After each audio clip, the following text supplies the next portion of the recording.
전능하사 천지를 만드신 하나님 아버지를 내가 믿사오며 그 외아들 우리 주 예수 그리스도를 믿사오니 이는 성령으로 잉태하사 동정녀 마리아에게 나시고 본디오 빌라도에게 고난을 받으사 십자가에 못 박혀 죽으시고 장사한 지 사흘 만에 죽은 자 가운데서 다시 살아나시며 하늘에 오르사 전능하신 하늘 편에 앉아 계시다가 저리로서 산자와 죽은 자를 심판하러 오시리라.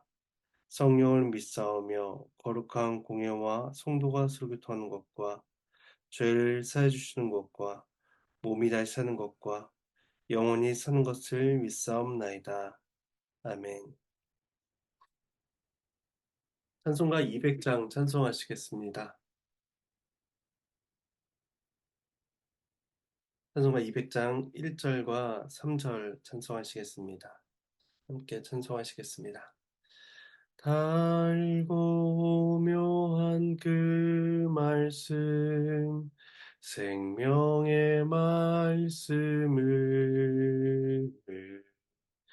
귀한 그 말씀 진실로 생명의 말씀이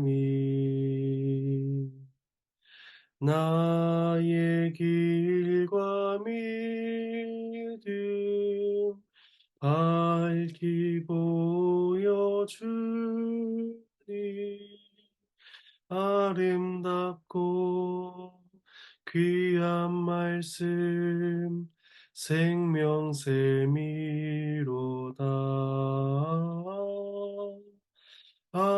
아름답고 귀한 말씀 생명샘이로다.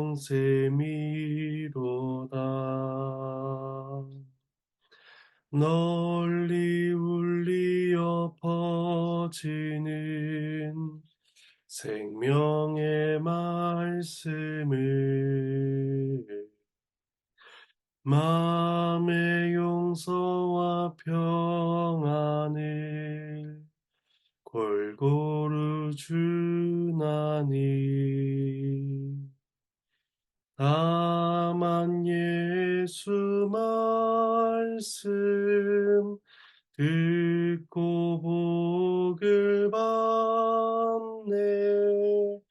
아름답고 귀한 말씀 생명샘이로다.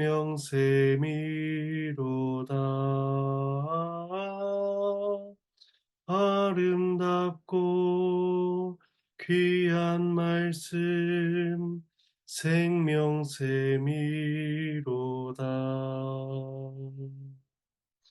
아멘. 네, 함께 보실 말씀은 신명기 29장입니다. 신명기 29장 14절에서 29절까지 말씀입니다. 본문은 말씀을 살펴가는 가운데 봉독하도록 하겠습니다. 이제 주의 말씀을 함께 나누겠습니다. 오늘 말씀은 언약을 준수할 것과 또 준수하지 못했을 때 겪게 될 결과에 대해서 경고하고 있습니다. 크게 세 단락으로 나눠 볼 수가 있는데 첫 번째 단락은 14, 15절로서 언약 체결의 범위에 대해서 말씀을 합니다. 그 둘째 단락은 16절에서 21절까지 말씀으로써 언약을 위반한 자들에게 내려질 심판을 경고해 주고 있습니다. 그 마지막 세 번째 단락은 22절에서 29절까지로 이스라엘로 심판받아 황폐해진 약속의 땅에 대해서 경고합니다. 이제 첫 번째 단락인 14, 15절 말씀을 제가 봉독하겠습니다. 내가 이 언약과 맹세를 너희에게만 세우는 것이 아니라 오늘 우리 하나님 여호와 앞에서 우리와 함께 여기 서 있는 자와 오늘 우리와 함께 여기 있지 아니한 자에게까지이니. 여기서 언약 체결의 범위에 대해서 말씀을 합니다. 언약의 말씀을 듣는 1차적인 회중은 이때의 모세 앞에 있는 백성들이었습니다. 그래서 10절, 15절 단락에서는 오늘이라는 단락을 5차례나 사용하면서 이 말씀을 듣는 백성들, 오늘의 백성들이 믿음으로 언약을 쫓아 살아가야 된다. 이러한 사실을 강조해 주고 있습니다. 하지만 언약은 현재뿐만 아니라 미래적으로도 의미가 있고 중요한 일이었습니다. 그래서 오늘 15절에 오늘 우리와 함께 여기 있지 아니한 자, 이것을 추가로 말씀하고 있습니다. 이것은 개인 사정으로 오늘 그 자리에 참석하지 못한 사람, 그런 사람들을 가리키는 것이 아니라 미래의 언약 관계에 들어오게 될 자들을 포함하는 단어입니다. 따라서 이 말씀의 2차적인 대상은 미래 세대의 언약 백성들을 포함하고 있음을 우리는 생각하게 됩니다. 이들은 이스라엘로 국한되지 않으며 믿음으로 나오는 모든 사람들을 지칭합니다. 언약은 과거 이스라엘의 조상들에게만 적용되는 것이 아니라 이 말씀을 듣고 있는 그 오늘 이스라엘에게 적용되는 것이었으며 또한 더 나아가 미래에 존재하게 될 언약 백성들 또한 적용되며 또 기억되어야 된다는 말씀인 것입니다. 그렇다면 이 말씀을 나누고 있는 우리 또한 동일한 마음으로 주의 말씀과 교훈을 기억해야 할 것이며 동일한 마음으로 주의 언약을 상기해야 될 것입니다. 이제 둘째 단락은 16절에서 22절까지로 언약을 위반한 자들에게 내려질 심판을 경고하고 있습니다. 제 말씀을 봉독하겠습니다. 우리가 애굽 땅에서 살았던 것과 너희가 여러 나라를 통과한 것을 너희가 알며 너희가 또 그들 중에 있는 가증한 것과 목석과 은금의 우상을 보았느니라. 너희 중에 남자나 여자나 가족이나 집하나 오늘 그 마음이 우리 하나님 여호와를 떠나서 그 모든 민족의 신들에 가서 섬길까 염려하며 독초와 쑥의 뿌리가 너희 중에 생겨서 이 저주의 말을 듣고도 신중에 스스로 복을 빌어 이르기를 내가 내 마음이 완악하여 적은 것과 마른 것이 멸망할지라도 내게는 평안이 있으리라 할까 함이라. 여호와는 이런 자를 사하지 않으실 뿐 아니라 그 위에 여호와의 분노와 질투의 불을 부으시며 또 이 책에 기록된 모든 저주를 그에게 더하실 것이라. 여호와께서 그의 이름을 천하에서 지워버리시되 여호와께서 곧 이스라엘 모든 지파 중에서 그를 구별하시고 이 율법책에 기록된 모든 언약의 저주대로 그에게 화를 더하시리라. 언약을 이행하지 않는 자에게 임할 저주를 경고합니다. 먼저 16, 17절에서는 과거에 대한 그 회상을 잠시 언급하고 있습니다. 이 과거의 회상을 통해서 이스라엘이 알고 있는 세 가지 사실을 이제 인지시켜 줍니다. 첫째는 이스라엘이 애굽에서 살았다는 것이며 둘째는 여러 나라를 통과했다라는 이 두 가지 사실입니다. 이 두 가지 사실은 출애굽기와 민수기의 내용을 요약해 줍니다. 그 이 두 가지 사실을 통해서 세 번째 사실을 이야기합니다. 세 번째 사실은 그 이방 민족들이 섬기는 우상들을 너희가 보았다라는 사실입니다. 또한 이스라엘은 민수기 25장에서 바알볼 사건을 통해서 그 우상 숭배의 죄악이 얼마나 큰가라는 사실을 경험했습니다. 따라서 이스라엘은 과거의 경험들을 통해서 이방 족속들이 섬기는 그 우상 숭배들, 그들이 섬기는 나무와 돌, 은과 금으로 만든 것들을 바라보았으며 또 그것이 여호와 보시기에 가증하다라는 것을 알았습니다.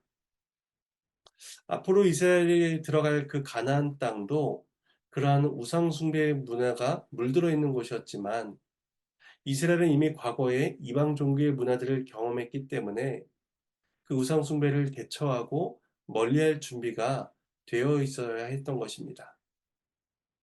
하지만 앞으로 미래의 이스라엘은 그렇지 못할 것이며 이에 대해서 모세는 다시 한번 권면하며 경고하게 됩니다. 18절에서 남자와 여자와 같은 개인들을 언급하고 또 혹은 가족을 이야기하고 또 혹은 한 지파 전체가 여호와를 떠나 다른 민족을 섬기는 일을 일어날 수 있다라고 경고합니다. 이렇게 해서 구성원에 대한 표현을 함으로써 개인이 또는 많은 무리가 죄 가운데 빠질 수 있다는 것을 보여줍니다. 그래서 그들의 행위는 쓴 독을 낳는 뿌리라는 것으로서 묘사가 되고 있습니다. 쓴 독을 낳는 뿌리는 본질적으로 나무 전체를 망치게 됩니다. 개인 한 사람의 죄가 그 사람의 죄로서 끝나는 것이 아니라 그 죄가 온 이스라엘에 그 죄로서 온 이스라엘의 죄에 빠지게 되는 일을 낳게 한다는 것입니다. 이것이 언약 공동체의 특징인 것이죠. 19절에서는 그렇게 죄 가운데 빠진 사람들의 특징이 이제 설명됩니다. 그들은 언약적인 불순종에 따른 그 저주의 말씀을 들으면서 그 고의적으로 또 죄악된 길을 지속적으로 추구하게 됩니다. 그들은 다른 모든 것이 다 멸망할지라도 자신에게만큼은 평안, 곧 샬롬이 있을 것이다 라고 확신합니다. 여기에 젖은 것과 마른 것은 물이 있는 곳과 마른 땅을 표현하는 것으로서 세상이 완전히 파멸되는 것을 말합니다. 세상이 완전히 파멸되는 그러한 순간에도 자신만큼은 평안할 것이다 라고 자신하는 것이죠. 앞서 28장에서 언약에 따른 복과 저주를 분명히 말씀하셨습니다. 하지만 그들은 축복만이 자신들에게 적용될 것이며 재앙은 어떠한 것도 닥치지 않을 것이다 라고 생각했던 것이었습니다. 하나님의 말씀을 모두 다 받아들이지 않고 자신에게 복이 되는 말씀, 자신에게 유리한 말씀만을 그들은 받아들일 것입니다. 하나님께서 그런 자들에게 임할 심판을 20절과 21절에서 가르쳐 주십니다. 언약을 업신여기며 고의적으로 죄를 행한 사람은 용서를 받지 못한다는 것입니다. 그때 용서하지 않는다라는 이 용어는 열왕기하 2장 44절에서 므낫세 왕에게 심판을 선언하실 때에 똑같이 동일하게 표현된 표현입니다. 남유다가 심판과 저주 가운데 처하게 됐었을 때에 그 므낫세의 죄는 언약에 불순종한 자의 모습을 보여주는 것이었습니다. 그리고 그 죄는 이스라엘 저주 아래, 이스라엘 멸망 아래 처하게 하는 데 충분한 것이었습니다. 하나님께서는 그처럼 그들을 용서하지 않겠다라고 말씀하십니다. 그리고 여호와의 분노와 질투의 불이 그 사람을 태울 것이며 또 이 책에 기록된 모든 저주가 내려지게 될 것이다라고 말씀합니다. 하나님께서는 우상 숭배한 자를 결코 눈 감아주지 않으신다라는 사실을 이 마지막 21절을 통해서 재차 확인해 주시면서 이 단락이 끝나게 됩니다. 마지막 세 번째 단락은 22절에서 29절까지 말씀으로써 이스라엘의 심판으로 인해 황폐해진 약속의 땅에 대해서 말씀을 합니다. 자, 22절에서 28절까지 말씀을 봉독하고 29절은 마지막에 또 이어보도록 하겠습니다. 말씀을 봉독하겠습니다. 너희 뒤에 일어난 너희의 자손과 멀리서 오는 객이 그 땅의 재앙과 여호와께서 그 땅에 유행시키시는 질병을 보며 그 온 땅이 유황이 되며 소금이 되며 또 불에 타서 심지도 못하며 결실함도 없으며 거기에는 아무 풀도 나지 아니하니 옛적에 여호와께서 진노와 격분으로 멸하신 소돔과 고모라와 아드마와 스보임의 무너짐과 같음을 보고 물을 것이요 여러 나라 사람들도 묻기를 여호와께서 어찌하여 이 땅에 이같이 행하셨느냐 이같이 크고 맹렬하게 노하심은 무슨 뜻이냐 하면 그때 사람들이 대답하기를 그 무리가 자기 조상의 하나님 여호와께서 그들의 조상을 애굽에서 인도해 내실 때에 더불어 세우신 언약을 버리고 가서 자기들이 알지도 못하고 여호와께서 그들에게 주시지도 아니한 다른 신들을 따라가서 그들을 섬기고 절한 까닭이라. 이러므로 여호와께서 이 땅에 진노하사 이 책에 기록된 모든 저주대로 재앙을 내리고 여호와께서 또 진노와 격분과 크게 통한하심으로 그들을 이 땅에서 뽑아내사 다른 나라에 내던지심이 오늘과 같다 하리라. 이스라엘이 하나님의 심판을 받아 황폐해진 것처럼 그들의 땅도 황폐해질 것이며 그때 일어난 후대의 사람들이 그 재앙들을 목격하게 될 것입니다. 그 사람들은 너희 뒤에 일어나는 너희의 자손들, 즉 이스라엘의 백성들이었습니다. 하나님께서는 범죄한 이스라엘을 심판하시고 천하에서 그 이름을 지우시겠다라고 선언하셨지만 그럼에도 은혜를 받아 남은 자가 있게 될 것임을 본문은 암시해주고 있습니다. 그리고 이스라엘 자손과 함께 등장하는 이들이 있는데 그들을 가리켜 멀리서 오는 객이다 라고 설명합니다.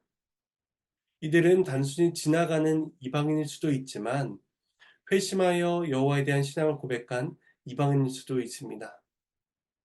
그렇다면 이렇게 봤을 때 15절에서 말씀한 오늘 우리와 함께 여기 있지 아니한 자들, 이들은 22절의 사람들을 가리킨다라고 볼 수가 있습니다.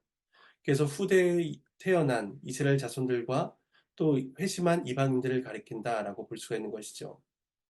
그러니까 하나님께서는 이스라엘과 또 회심한 자들을 통하여서 그 언약을 계속해서 이루어 가실 것입니다. 그런데 그들이 약속의 땅에 일어난 질병과 재앙을 보게 될 것이며 또 그 땅이 유황과 소금이 되어 불에 탄 것을 목격하게 될 것입니다.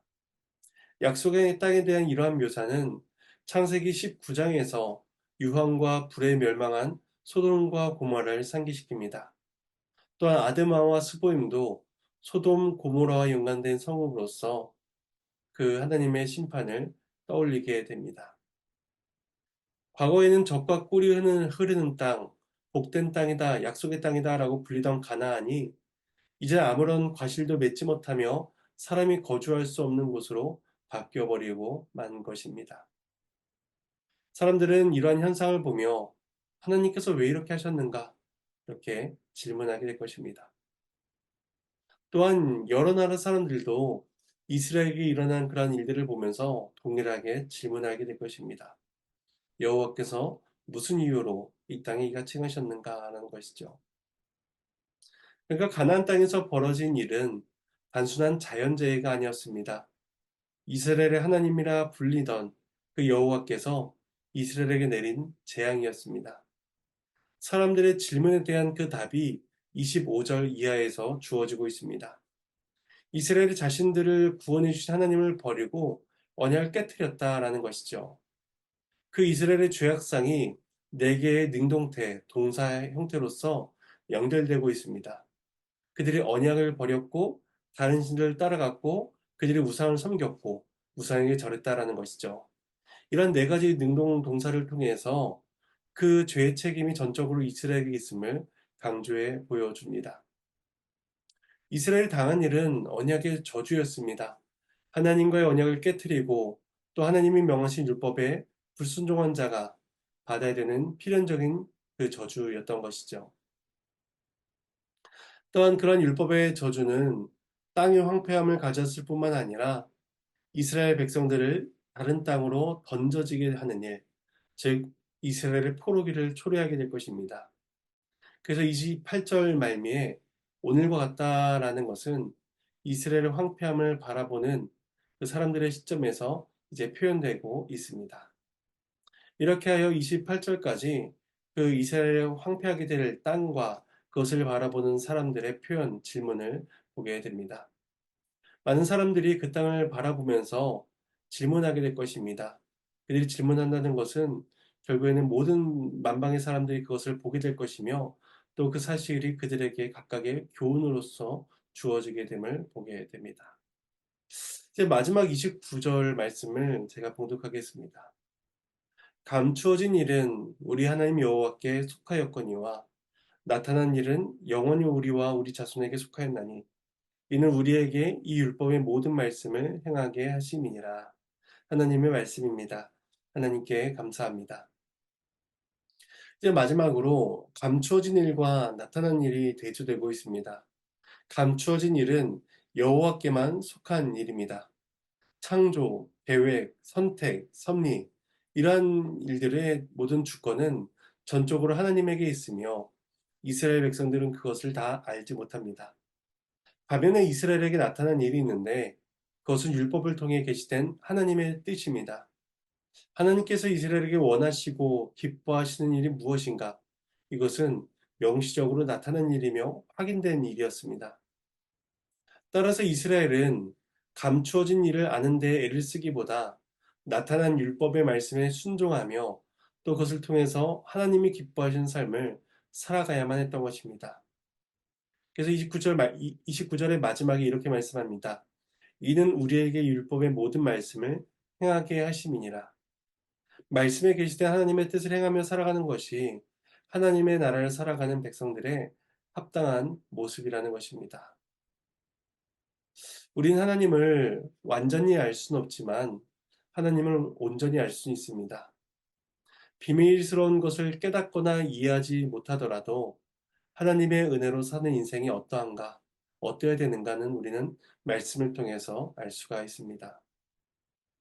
우린 그리스도 안에 주어진 그 복음의 은혜 가운데 우리에게 주어진 계시를 통하여서 하나님을 아는 기쁨을 누려야 할 것입니다. 또한 주를 위해 살아가는 자의 영광스러움이 얼마나 복된가를 우리는 알게 됩니다. 우리에게 알려진 그 말씀을 통하여서 하나님의 백성된 모습을 살아가며 그 살아가는 모습 가운데 기쁨과 감사함이 저와 여러분의 삶 가운데 풍성이 넘치기를 소망합니다. 제가 잠시 기도하도록 하겠습니다. 하나님의 은혜에 감사를 드립니다. 그 말씀을 통하여서 하나님의 뜻이 어떠한가, 또 그 언약에 충성된 자에게 주어지는 복과 그렇지 못한 자에게 내리는 저주가 어떠한가를 밝히 알려주심에 감사를 드립니다. 지금 우리가 함께 말씀을 나눌 수 있는 것도 주께서 주의 뜻을 우리에게 나타내 보여 알려주심이니 우리가 그 뜻을 알 때에 감사하게 하시고 순종하게 하시고 기뻐하게 하여 주시옵소서. 주의 말씀을 쫓아 살아가는 그 은혜가 우리 가운데 있기를 간절히 소망하며 감사드리며 이 모든 말씀 예수님의 이름으로 기도합니다. 네. 주님께서 가르치신 기도로 마치겠습니다. 하늘에 계신 우리 아버지여, 이름이 거룩히 여김을 받으시오며 나라가 임하시오며 뜻이 하늘에서 이루어진 것 같이 땅에서도 이루어지리이다. 오늘 우리에게 일용할 양식을 주시옵고 우리가 우리에게 죄 지은 자를 사하여 준 것 같이 우리의 죄를 사하여 주시옵고 우리를 시험에 들게 하지 마시옵고 다만 악에서 구하시옵소서. 나라와 권세와 영광이 아버지께 영원히 싸움나이다. 아멘.